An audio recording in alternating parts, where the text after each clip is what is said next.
Are we gonna get it now? Yeah. Are we gonna sock it to it now? Yeah.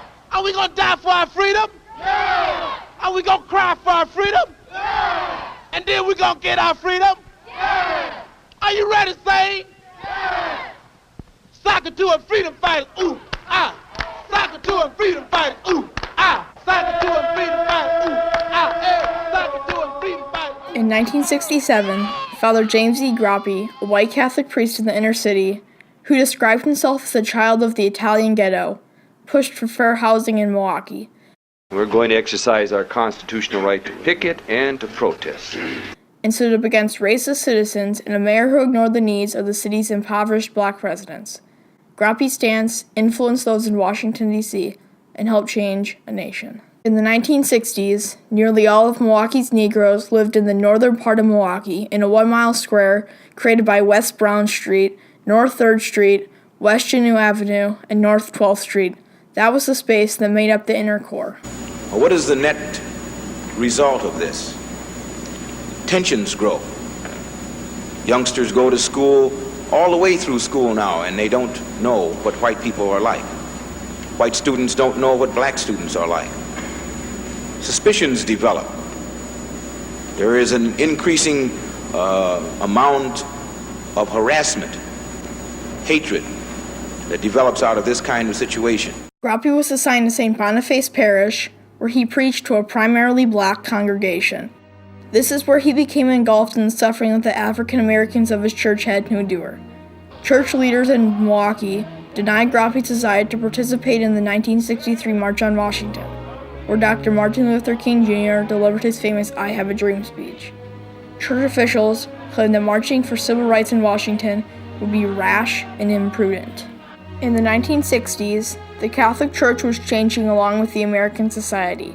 Vatican II validated Groppi's move towards social conscientious, and he joined the march from Selma to Montgomery, a 54-mile protest that lasted 5 days and ended on the steps of the Alabama Capitol. The goal was equal voting rights for African Americans, which led to the Voting Rights Act of 1965. The Selma March gave Groppi a taste of what was possible when taking a stand. 3 months later, Groppi organized a human chain in front of a Milwaukee school to protest its segregated school system.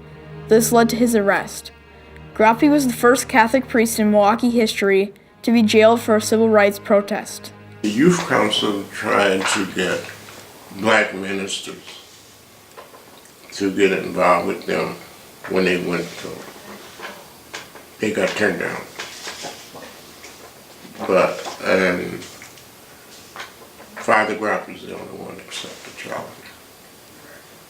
He was appointed the advisor to the Milwaukee chapter of the National Association for the Advancement of Colored People, NAACP Youth Council. His legacy is most pronounced by the way that he worked with young people to actually seek to alter systemic racism and making sure to put the voices and the ideas and the energy of young people at the forefront of the movement. On August 23, 1967, the Youth Council came forward with a new plan to gain equal housing rights. One is to announce that we are going to march again on the south side this evening. We're going to begin here at the Freedom House at 6 o'clock.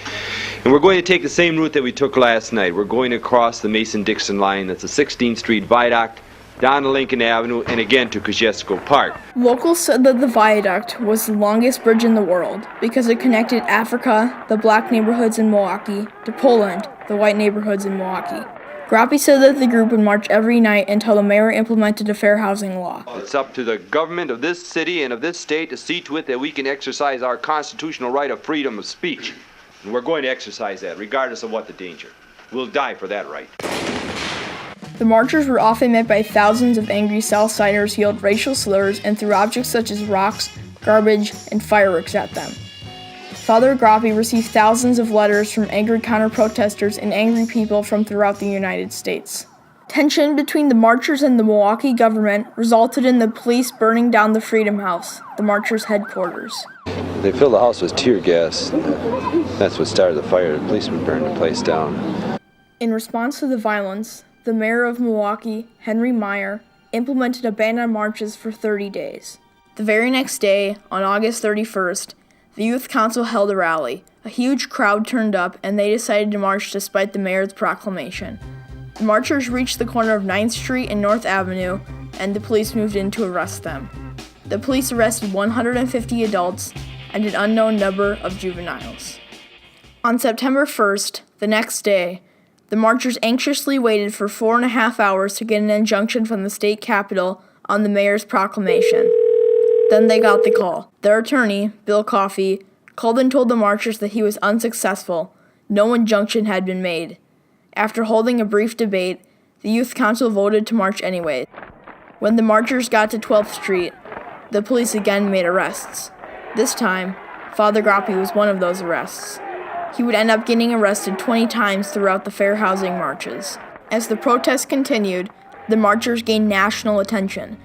3 days after he was arrested, Martin Luther King Jr. sent Father Groppi a telegram that said, "Your actions inspire me deeply.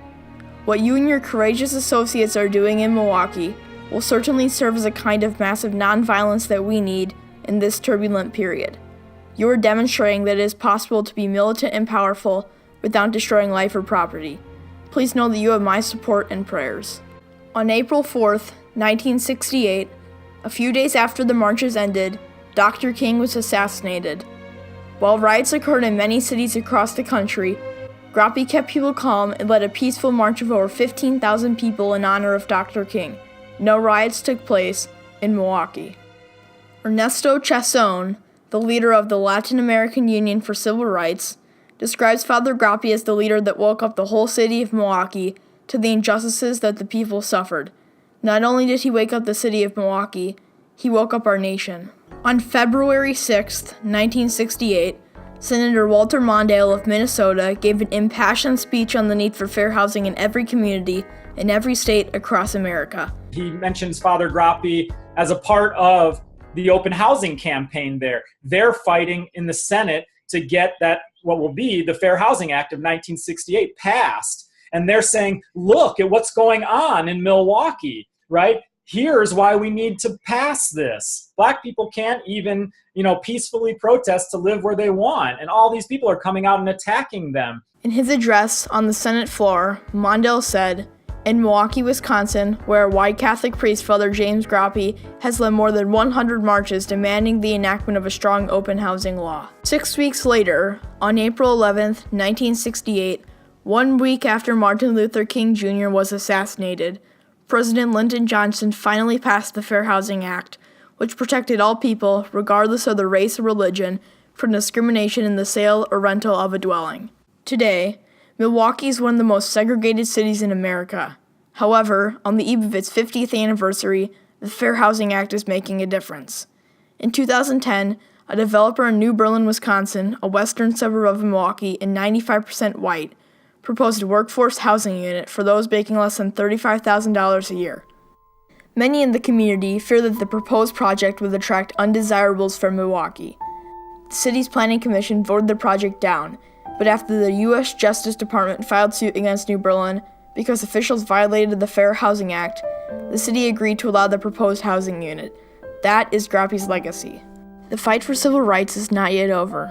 President Barack Obama made that point clear in Selma, Alabama in 2015.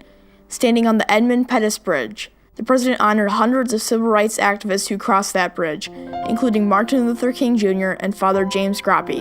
It was the same bridge that inspired Groppi to take the fight for civil rights home to Milwaukee. Our job's easier because somebody already got us through that first mile. Somebody already got us over that bridge. Father Groppi's accomplishment is honored with the bridge 800 miles north of Selma, in Milwaukee, Wisconsin. The 16th Street Viaduct, the bridge that symbolically connected Poland with Africa, perfectly describes his fight. It is now known as the James E. Groppi Unity Bridge. That was the viaduct where he bravely took a stand, leading hundreds of marchers across to protest racial discrimination. He led marchers across that bridge over 200 times until fair housing was passed. When the snow flies and the leaves fall from the trees, and when the leaves come back again, and when the heat develops again next summer, we're prepared to go on indefinitely. We'll never stop until we get complete human dignity. We want a strong, fair housing bill, and that's the only thing that's going to make us stop.